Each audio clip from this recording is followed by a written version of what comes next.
முகம் தெரியாத சிறுமிக்காக இப்படியா? பெத்த மகள் போல யோசிச்ச காவலர்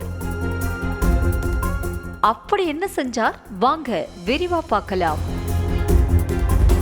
தஞ்சாவூர் பெரிய கோயில் அருகே உள்ள சிவகங்கை பூங்கால தஞ்சாவூர் கொள்ளுப்பேட்டை தெருவை சேர்ந்த கவிதாங்கிறவரு தன்னோட 2 பெண் குழந்தைகளுடன் வந்திருக்காங்க. அப்போ அங்க 2வது மகள் நித்யஸ்ரீ பூங்கால விளையாடிட்டு இருந்தப்போ எதிர்பார்க்காத நேரத்துல பாம்பு அவங்களுக்கு கடிச்சிருக்கு.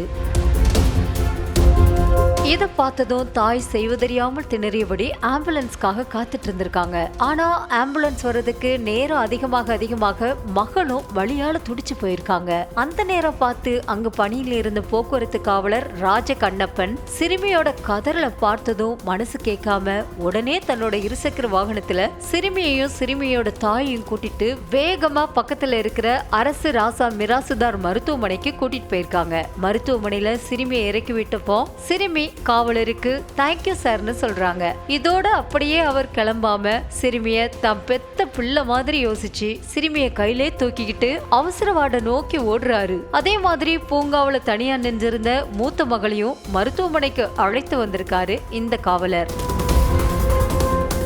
தற்போது சிறுமிக்கு முதலுதவி சிகிச்சை அளிக்கப்பட்டு மேல் சிகிச்சைக்காக தஞ்சை மருத்துவக் கல்லூரி மருத்துவமனைக்கு அனுப்பி வச்சிருக்காங்க. முகம் தெரியாத சிறுமிக்காக ரிஸ்க் எடுத்து காவலர் செய்த இந்த செயல் உண்மையிலே ரொம்பவே பாராட்டத்தக்க விஷயமா பார்க்கப்படுது. சரி, காவலரோட இந்த செயல் பற்றி நீங்க என்ன நினைக்கிறீங்க அப்படிங்கறத கமெண்ட்ஸ்ல சொல்லுங்க.